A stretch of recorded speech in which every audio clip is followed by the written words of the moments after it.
When officers arrived, officers heard a loud commotion, blood-curdling yells from inside the house. They saw a propane tank in the front yard. They saw that a small window had been broken next to the door, and Officer Bookman and the other officers made the decision that they had to go inside the house to save someone's life. And that's exactly what they did. And Officer Bookman was the first through the door. You've seen the body-worn camera. There are narrow hallways, and as he's going down the hallways, they're trying to check doors, which is standard protocol. At one point, there's no noise, and then they hear noise again, but throughout, they're yelling, "Metro Police! Metro Police!" And so Mr. Durham called the police. He knows the police show up when you call the police. He heard, or should have heard, them yelling, "Metro Police." He's on the call with 911. There should be no question that Mr. Durham knew that the person who was telling him to drop the knife was a police officer.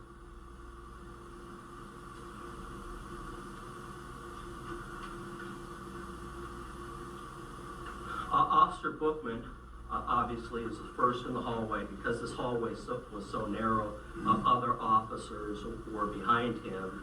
And what he saw was Mr. Durham encircling the female's shoulders and neck with both arms. He has bladed off behind the female, and he has, according to Officer Bookman, control of the knife. At that point in time, his attention is focused on Mr. Durham and the knife. We can talk about the red hoodie later, but at that point in time, Officer Bookman knows that someone is in danger, and he believes, from his perspective, that it is Mr. Durham who has the knife. One of the photographs will be from the crime scene, and so if you're filming this live, I'm giving you a little warning ahead of time. So this is a screen grab from Officer Bookman's body-worn camera. And as you can see, Mr. Durham is somewhat behind his girlfriend. He has both arms around the girlfriend. The knife appears to be in his hands, and it is inches away from the female's carotid artery. This is what Officer Bookman is looking at the time when he recognizes that he's going to have to take some action. And he tells Mr. Durham twice, "Drop the knife, drop the knife." And he doesn't drop the knife. He has to make that decision, in his perspective, to stop a killing. Why didn't Mr. Durham drop the knife? We've already discussed that he was the one who called 911. He was the one who knew that police officers were going to respond. Did the methamphetamine, because he was high on meth, affect his ability to understand? Was he truly the aggressor at the time and wasn't going to drop the knife? What we do know is he did not drop the knife, and Officer Bookman had to make a decision to save someone's life. This is from his girlfriend. He was patrolling. Yeah, I submitted, basically. I had let him form control to where the knife was still above my head.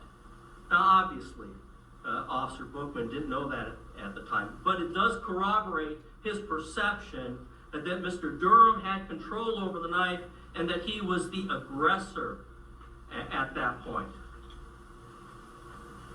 And here's something interesting. After the shooting, crime scene analyst recovered 2 knives from Mr. Durham's within his reach. They swabbed the knives, the knife handles, the knife blades, and they sent the swabs to the DNA lab for analysis. Mr. Durham's DNA was on the handle and the blade of both knives.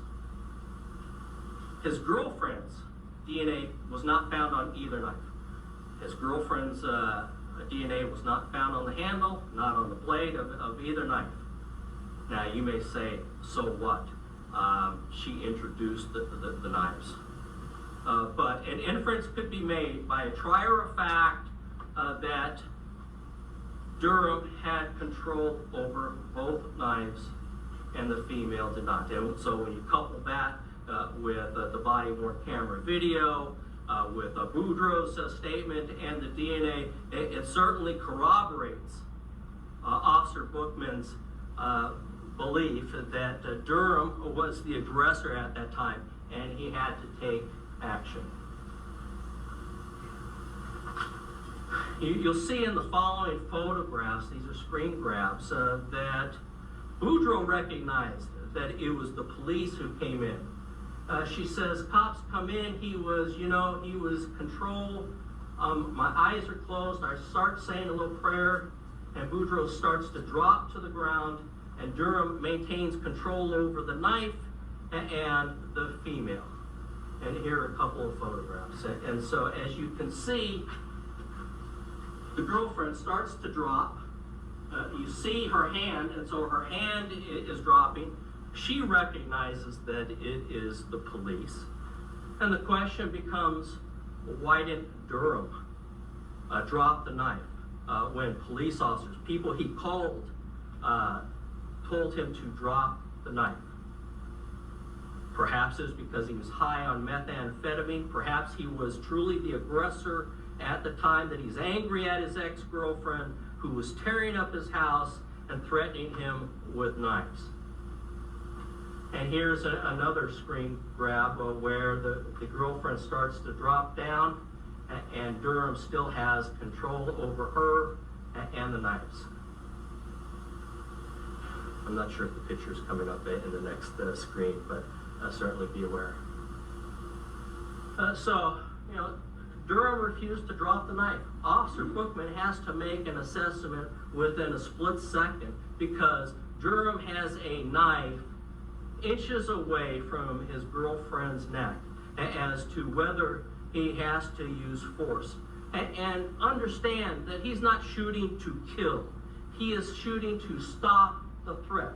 All he wants to do is have Mr. Durham drop the knife. But at some point, within those seconds, Officer Bookman recognized that Durham was not responding to his commands. The female was, but Durham was not. He still had the knife. Why did he still have the knife? He was high on methamphetamine.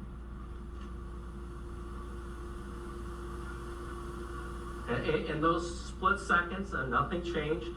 Durham still had control, still had the knife in his hand, still had control over the female, knew his police officers, and was not dropping the knife.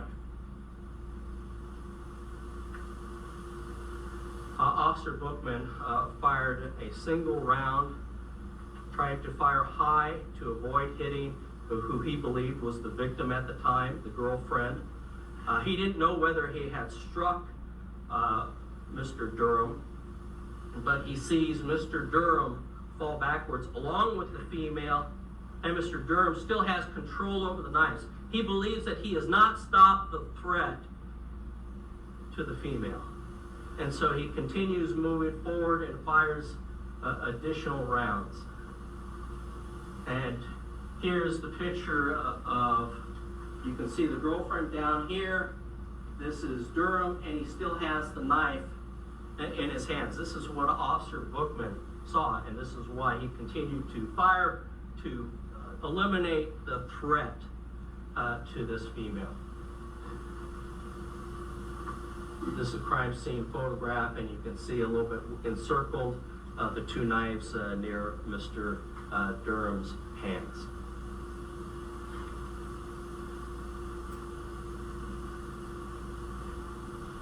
So in summary, Officer Bookman didn't put on his badge and gun that day thinking, I want to go kill somebody today.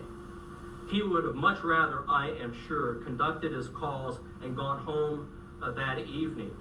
But he was forced into this situation. He felt, as well as the other officers, that he had to take action to save the female's life.